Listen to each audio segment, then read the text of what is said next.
Oh, snap. Welcome back, y'all. Welcome in. My name's Patrick. Welcome to the Mystery Project. Yes, welcome. Good to see everybody. Thanks for popping in. If you're new here, if you're watching the stream on the replay, hit the subscribe button, y'all. We're going to be doing these live streams over here on YouTube quite a bit more, especially here on this channel, The Mystery Project, y'all. Shout out. If you came over from the haunted side, lovely to have you. We go live on TikTok every night on the haunted side, and the YouTube version of the haunted side is where like kind of the paranormal and all that kind of stuff goes. So welcome in. Thumbs up in the chat. You guys having fun? Oh my goodness. We got a case to talk about right now. This one, it sounds crazy as hell. It says man shoots wife and then pretends to be a concerned husband. What?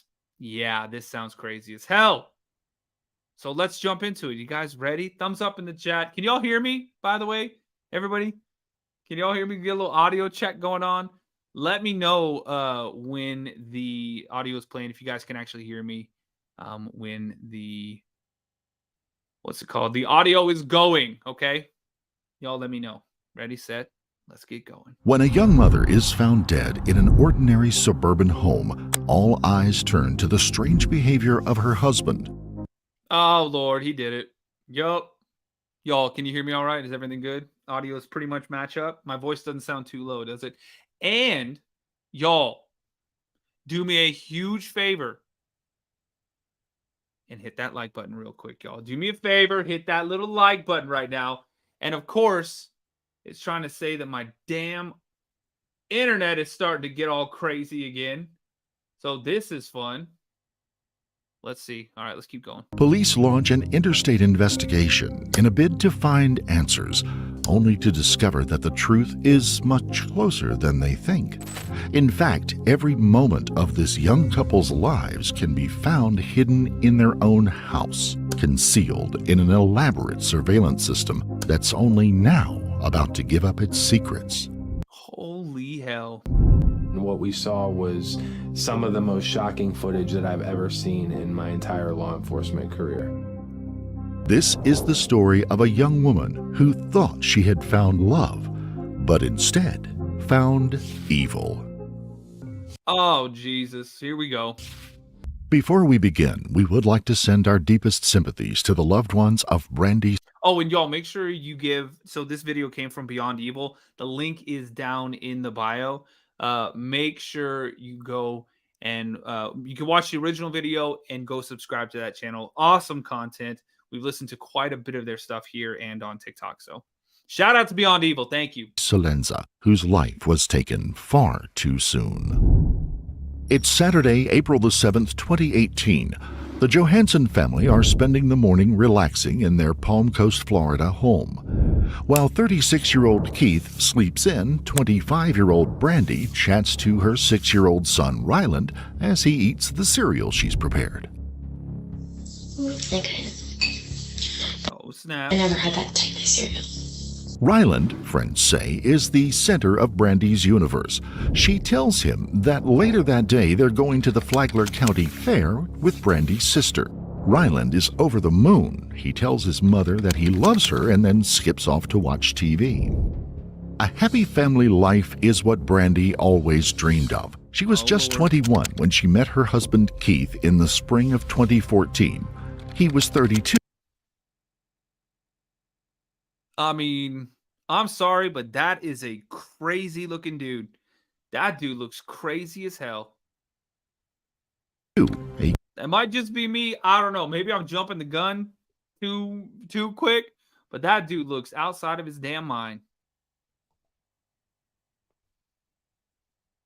Considerable age gap. But Brandy wasn't your typical 21-year-old. Already a single mom to Ryland, Brandy was looking for a stable relationship with a man who could help her create a loving home for their son. And in Keith, she felt she had found that person. In 2017, the couple got married, and by January of 2018, they had moved into the ranch-style bungalow at 23 Felter Lane, just a short walk from the beautiful beaches of Palm Coast. You know, called It's So Beautiful to Be Here. They were just this big, happy family that went out and did family activities, and everything was just amazing. Oh, I gotta turn that up. There we go. Until that dude went crazy. Brandy's son, who was not Keith's son, according to Keith, referred to Keith as Daddy. At 10:30 a.m. on the morning of April the 7th, visitors from a local church stopped by with some reading material. Brandy takes the pamphlets and chats with them at the door. She's friendly and welcoming, as she is with everyone who knows her. After several minutes, she waves them goodbye and heads back inside. Just minutes later comes a call through the Flagler County Sheriff's Department. It's Brandy's husband, Keith. Okay, what's going on there? I was in the shower. I heard gunshots, and I think my wife shot herself. Oh, hell no. What happened? I was in the shower, and I heard some gunshots.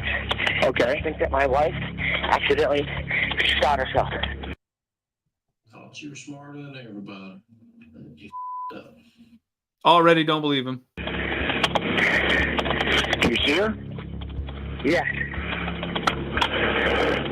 All right, where did she shoot herself? Looks like in my bedroom.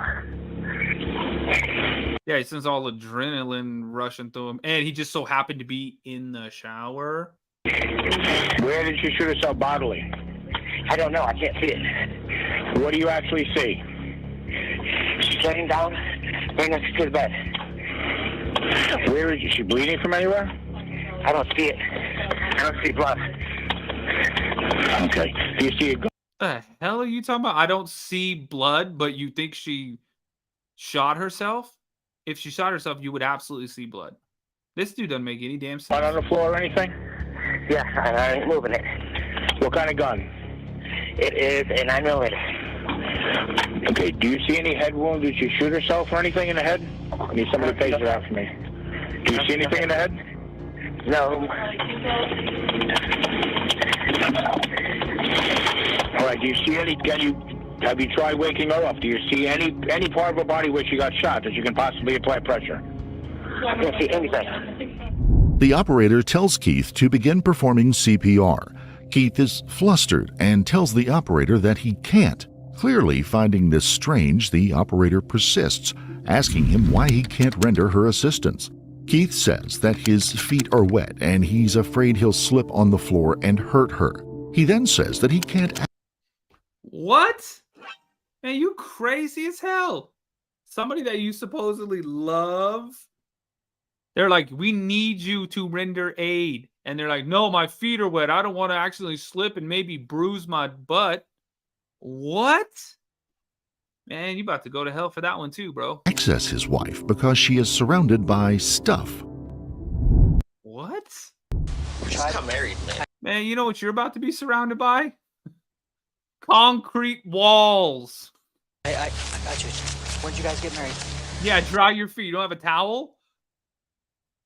Man, ooh, this dude's gonna piss me off. Welcome back to YouTube, y'all. Hit the subscribe button. Hit the like button too, y'all. If you have not liked this video, just turn your phone from like this to like this. Hit the like button. Come back in, but make sure you subscribe as well. Last year, but we were gonna renew our wedding in 2 months. Please tell me that you guys can save her. Officers find the body of 25-year-old Brandy lying on the floor of the master bedroom, already deceased. A 9mm handgun lies beside her. A quick examination of the body reveals that she had suffered 2 gunshot wounds to the chest. Sitting in his bedroom is Brandy's 6-year-old son, still watching TV. He's unaware that he just lost his mother. Ryland is escorted by police officers out of the house and to one of their vehicles, where a police officer Unbelievable. will wait with him until the family members can arrive. How long were you in the shower, what you said? Maybe 5 minutes. 5 minutes. I thought it was a How many balloon. shots did you hear? 2. You heard 2? And I thought it was a balloon at first. And I ran out there and seen her laying there going, so I called you guys immediately. Detectives now move through the house room by room. They find numerous weapons, a 12-gauge Winchester shotgun, a Springfield Armory 6.56 rifle, a 9mm Ruger with magazine, and a .45 caliber Springfield Armory handgun. There is no sign of a violent altercation that might have taken place. The house appears orderly and generally like the typical family home. There are a couple of things that stand out, though. Keith had told the 911 operator that he was in the shower at the time of the shooting, but the floors in both bathrooms are dry, as is Keith's hair. Scratches on him? Yeah. He's not wet. No. So he was in the shower. Yeah. And there's something else. Someone has wired an elaborate video surveillance system throughout the house and the exterior of the property. Every room inside the home and every square inch of the property outside are being monitored 24 hours a day. So there's a camera right above your head. I see a couple right in front of you above you. And there's a few, I don't know, they're active inside the house as well, so. To officers, the setup seems excessive even for the most security-conscious of citizens. But in terms of their investigation, it's invaluable. But officers are about to be disappointed. Every room in the house has at least one camera, other than the master bedroom. And when detectives ask Keith for access to the footage, he says he doesn't know where it's stored or how to access it. In the hours that follow, what? Man, you sound crazy as hell. Keith is taken to the station and interviewed. The files are inside the computer? They're inside the computer? What?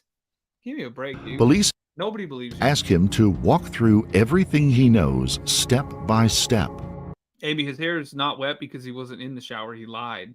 I knew that something was wrong, that she had accidentally got shot, but I didn't know where. Who do you think accidentally shot her? Not me. What the why would you say not me? Herself.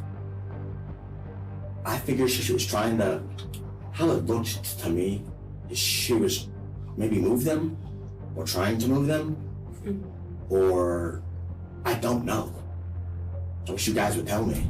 As for why she may have shot herself, Keith tells police that he can't rule out the possibility that it was an attempt to end her own life.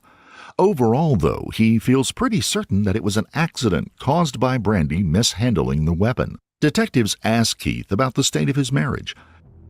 How would you describe your relationship? The best one that I've had yet. I mean, she was everything that I wanted her to be. Everybody has their problems here and there, you know, of course. But it was, she woke me up, she made breakfast, she had my back, you know? And that's very rare. Then why the hell would you do this? She had this online thing, you know what I mean, that she admitted to, you know? I've been flirting online, but whoopee, who cares? You didn't do nothing physical. But he doesn't show any emotion when he talks of her, or the accident that ended her life. To detectives, the story Keith tells makes no sense at all. It's likely near impossible that anyone would shoot themselves twice, either by accident or in an attempt to take their life. Yeah, right? That seems a little bit weird. Boom. Oh, boom. Oh. That night, police interview Brandy's 6-year-old son, Ryland. While Ryland did not witness the death of his mother, he tells detectives something chilling. He says that regularly he would hear his mother screaming in her bedroom, and it was the same kind of screaming he had heard that morning. Meanwhile, police have learned that surveillance footage from the house is stored at a California-based company called Arlo. A warrant is issued to acquire those recordings. On April 9th, 2 days after the shooting, medical examiners perform an autopsy on Brandy. Curiously, a rubber bullet had caused the gunshot wound to the center of her chest. Rubber bullets can cause injury and severe pain, but they are generally used to disable or deter a person and are rarely lethal. The second bullet was to her right breast. That is the one that killed Brandy. The wound had been inflicted from a 9mm bullet, so powerful it had exited her body and struck the nightstand, then penetrated the drywall beside it. Police turned to Dear Keith for God. answers on why he had rubber bullets in his gun, and his explanation gives police another small glimpse into Keith's strange behavior. He tells them that he has a habit of loading his weapon with 2 non-lethal rounds of rubber bullets followed by a lethal round. He's been doing that for at least the last 2 years, he says, so that he can use his weapon on an intruder without killing them. Most importantly, the report reveals the approximate distance from which both guns were fired. One shot had been made from a gun held at close range. The other had been shot from a distance of 3 feet or more. Therefore, Brandy could not have shot herself. how are you The gonna do medical that? examiner rules the cause of death officially as homicide. Keith Johansson has just gone from grieving It seems like the dude is gonna be like, I don't know, man. She probably was like, go gadget arms. husband to prime suspect. No common sense. Before they issue a warrant for his arrest, however, police want to see the surveillance footage from the house. It has taken 3 weeks to arrive after repeated attempts by the company to evade the search warrant. But on April the 27th, they finally accessed the surveillance from 23 Felter Lane. First to view the footage are Detective Nicole Quintetti and Detective Sergeant George Christokopoulos. The footage they have requested is from April the 5th until April the 7th. What they see leaves them speechless. Oh, Lord. Up, man. Like bad. It's only a matter of time. The footage documents a woman being subjected to severe domestic abuse. So much. You're gonna threaten to kill yourself. Then you're gonna spend the rest of your days in an institution. I could throw you there tomorrow. You did? No problem. Holy hell, this dude sucks. On April the 5th, the couple spend the evening in the master bedroom where, for about 5 hours, Keith compulsively smokes meth from a glass pipe. What in the hell? He launches several verbal attacks on his wife. Yeah, you push a person to either beat or kill you because you're... He leans into her face and berates her, demeans her, and calls her vile names, and threatens her life while she cowers on the bed, quietly weeping or staring at the wall. At one point, she Yeah, you gonna burn in hell, dude. curls into a ball. Keith is convinced that Brandy is cheating on him, even if only in her mind. He What the does that mean? If only in her mind.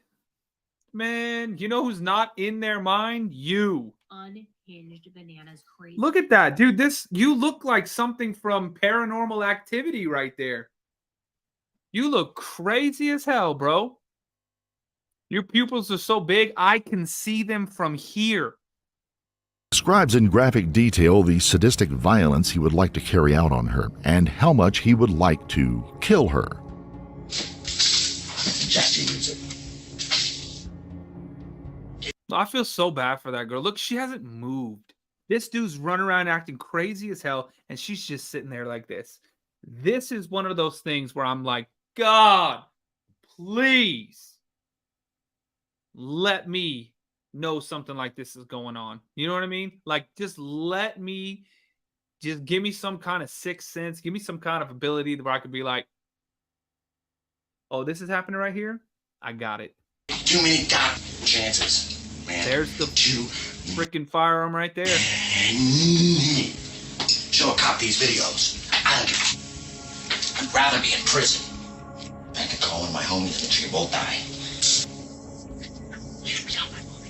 Why? Sure. I gave up everything on a chance. But somebody lied. Cheats. Does this and that. You know what? Gee, dude, I wonder why she wanted to be with someone else. Can you think of a reason? I could think of quite a few. I won't leave it here to haunt you. Maybe one day you will. After more than Cool. 5 hours of this, he can be seen reaching up and snatching the camera off the wall. It's the evening of April the 5th. 2 days later, Brandy would be killed in that very spot. Dear Lord. Footage from the day that she is killed shows Brandy chatting with Ryland, him saying that he loves her and her saying it back. I love you. There's a damn kid in there. And this dude's gonna do some crazy shit like that. At 10:33, Keith is seen picking up his jeans from the living room floor and speaking to Brandy in an argumentative tone. A minute later, Brandy reappears, crouches down, and then goes back to the master bedroom. These were the final moments of Brandy's life. It seems too Oh my God. coincidental that they are hidden from the watching eye of a camera. She is killed in the space of just 3 minutes. By 10:37, Keith is on the phone to 911. Could an argument have escalated in such a short period of time? It seems unlikely, and police are about to uncover more evidence of just how cold Keith truly is. From the moment he calls 911, Keith suddenly reappears in the living room. He can be heard telling the 911 operator that he's checking for injuries on Brandy. Instead, he is scrambling around, hiding drugs and drug paraphernalia. Heard gunshots? Wow. I think my wife shot herself. Oh, are you applying pressure to that wound? No, I can't Find yourself. her like that. I'm wet. I'm sliding on my floor. Yeah, I appreciate it. Thank you. I'm taking a shower. Okay. His wife is dying alone in the bedroom, and he is preparing the house for police to ensure he's not facing drug charges. Dear God, what a horrible piece of shit. Detectives now feel they have enough evidence to prove in a court of law who was responsible for Brandy's death. 3 weeks after the investigation began, Keith Johansson is arrested and charged with second-degree murder. In the days following Keith's arrest, detectives, along with Assistant State Attorney Jason Lewis and Assistant Yeah, Debbie, exactly. Sliding across the floor, hiding shit. Unbelievable. State Attorney Jennifer Dunton watched the videos again. The scales of the verbal abuse, physical intimidation, and blatant threats to end her lives moves them to make a bold decision. They decide to prosecute Keith for first-degree murder. It gave a very clear picture that Keith Johansson had it in his mind days before that he was going to kill Brandy Salenza. He said it That's premeditated. several times on video that he needed to leave the home so that he wouldn't kill her. She needed to kill herself so that he wouldn't kill her. I'm gonna kill you and go back to jail. The state prosecutors believe that when the jury sees Keith remove the camera from the bedroom, how quickly he executes the murder, and his behavior during the 911 call, they will believe that the murder of his wife Brandy was premeditated.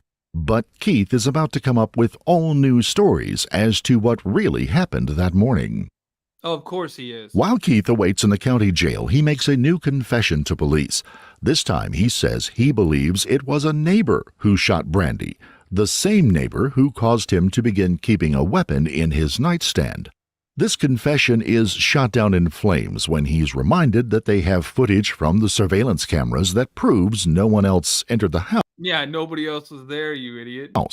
Several months later, he changes his story again. He tells police and his mother during a phone call from the jail that he believes it was Ryland, Brandy's 6-year-old son, who shot Brandy.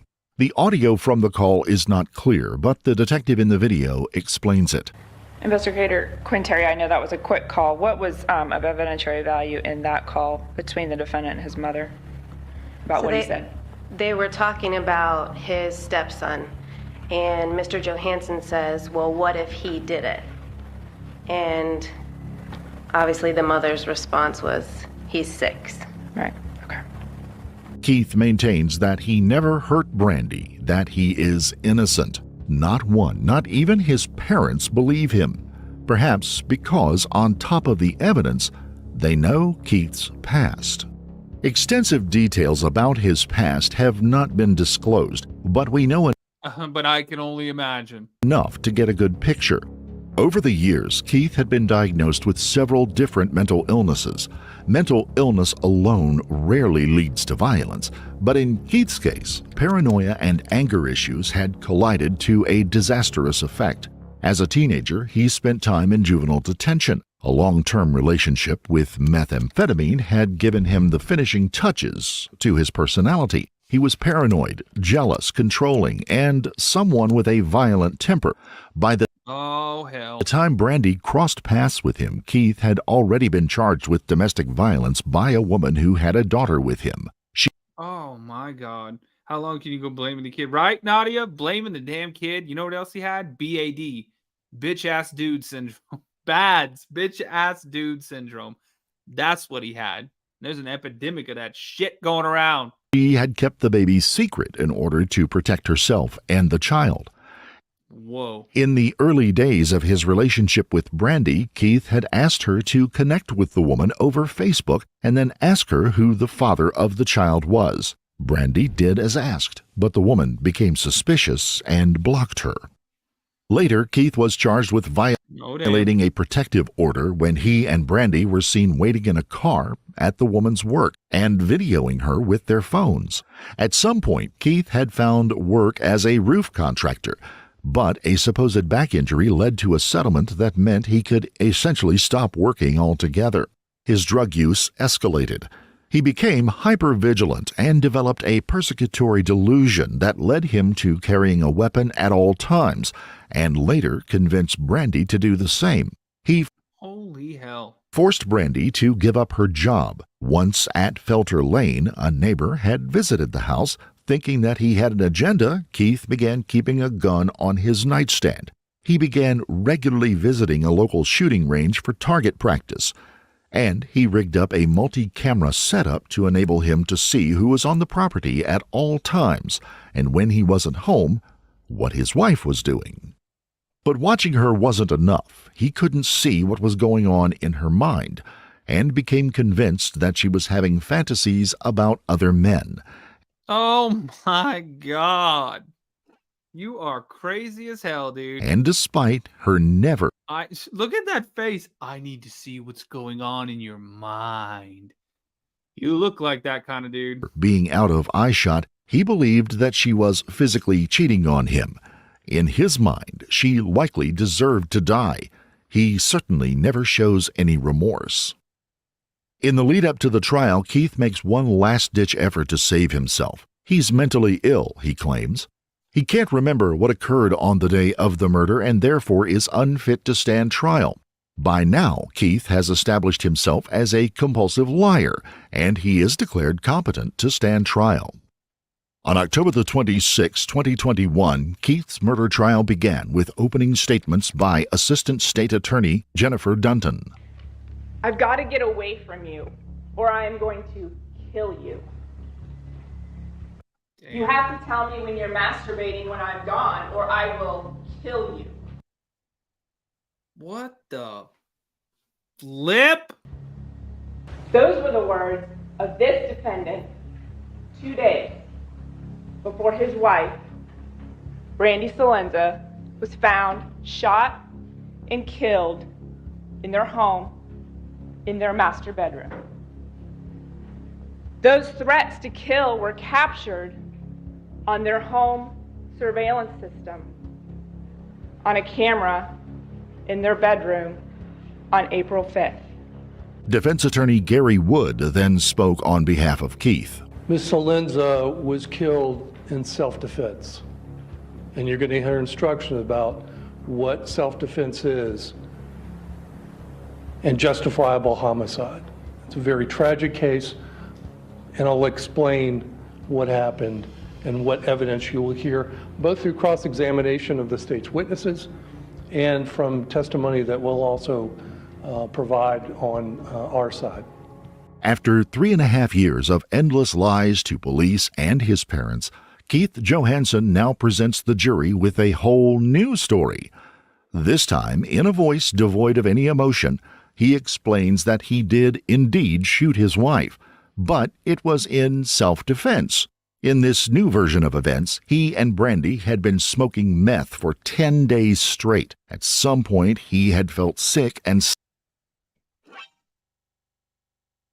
Nobody believes you. stopped, but she continued, finishing the last gram on her own. Oh, except I don't see that. By this time, she had been awake for several days straight. He describes to the jury how he heard his name called, only to find himself staring into the barrel of a gun and his wife saying that he was not her husband. She was looking at him but not seeing him, and told him he was made of plastic. Terrified, he grabbed a gun for himself, walked toward her and tried to disarm her, but she wouldn't drop the gun, so he pulled the trigger. That's all I can say to that story. So you want people to believe that that's really what happened, but you never said it, you never mentioned it until then? Give me a break, dude. Thought you were smarter than everybody. You up. And Well, I woke up and I went to the living room to retrieve my pants because I was thinking about taking a shower. Then I pretty much was in the bathroom, took off my pants, getting ready to step into the shower, and I heard her say "boo," which is the nickname that she uses for me. So I go out there, and she had a weapon in her hand. She said that I was not her husband and I was plastic, and I had walked forward to her, trying to disarm her, and, well, I had grabbed my gun, the one that was in the box. Okay. Mechanic? Yes, correct. Okay. Then I started walking towards her, trying to, say, hey, man, and trying to bark orders and for her to drop it and to disarm her. And then she would not do so. So I got closer and I tried to grab it from her, and she lifted it up and a round went out of my gun on her. Then she cocked and swung as I'm retreating, and another round I pulled off because she was pointing a loaded weapon at me. So how many times did you fire the canic? man, you are crazy as hell. Twice, sir. First off, I'd have a hard time believing that story if you would have initially said it, but the fact that you told like 7 other stories and then this one, I'm really doubting everything that you say right now. Very hardly doubting all of this stuff. Y'all, make sure you hit the like button, subscribe to the channel if you're new here. My name's Patrick. If you like true crime, make sure you subscribe. Twice. Okay. And where were you at and where was she at when the first shot went off? We were almost face to face. Okay. And because I was trying to reach down and get it. So using the bed as a reference, where were you at in reference to where were the two of you at in reference to the bed? Well, how it is, sir, is there's a space, there's a gap between our bed and the wall. And there's a dresser right over here. So we were, man, I wish I had a diagram and I would show you, but so here's the nightstand. She was right here and I was right here. He also explains that he was wet enough to slip on the floor but did not have wet hair when detectives arrived. He'd literally just stepped into the shower when he heard the gun go off, so he had stepped out before getting his whole body wet. As for the endless lies to both law enforcement and his parents, Keith says he lied to detectives because he was not represented by a lawyer. He also did not want to tarnish his wife's name by telling everyone about her meth use. In other words, he'd allowed himself to violently end her life, but drew the line at sullying her reputation. Right. The state demolished his claim of self-defense.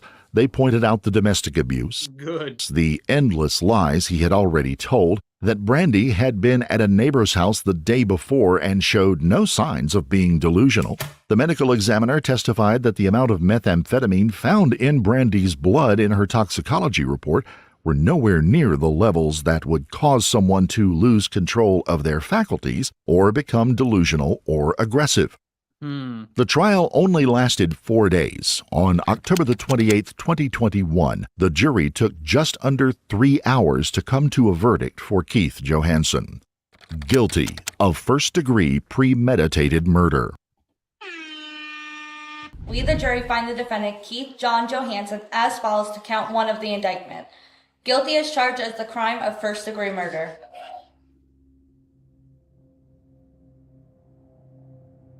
Boom.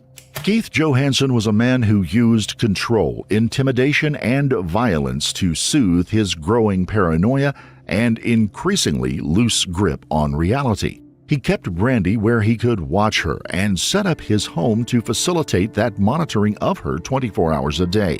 But even that wasn't enough. So he removed the camera from the crime scene, waited for the right opportunity, and then extinguished her life altogether, leaving her beloved son Ryland and her family to suffer the consequences.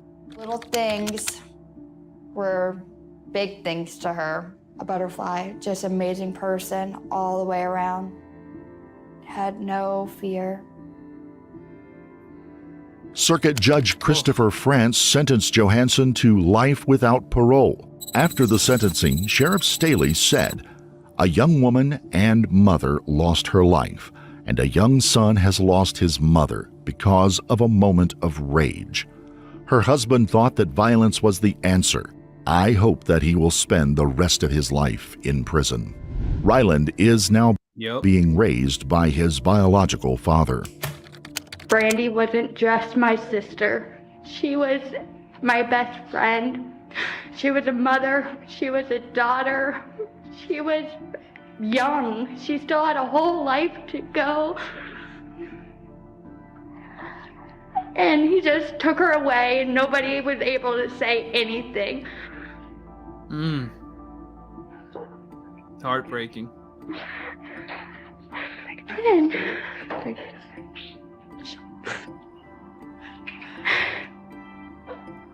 And being in jail is great for freaking him. He gets to live. As we still have to suffer inside with my sister gone and knowing and have to deal with Ryland growing up knowing his mom is not here with us. Thank you. Oh my God. Heartbreaking. Thank God though. Life, adios, goodbye, garbage. Oh man, those kind piss me off, y'all. When we get guys like that, they're just, I mean, what can you say? Terrible. Absolutely terrible. Well, we're going to start, y'all, we're going to start doing more of these YouTube streams. I promise you. Okay. So we did one tonight, probably do one tomorrow. So make sure you subscribe to the channel, y'all. Leave a like. Make sure you leave a like on the video.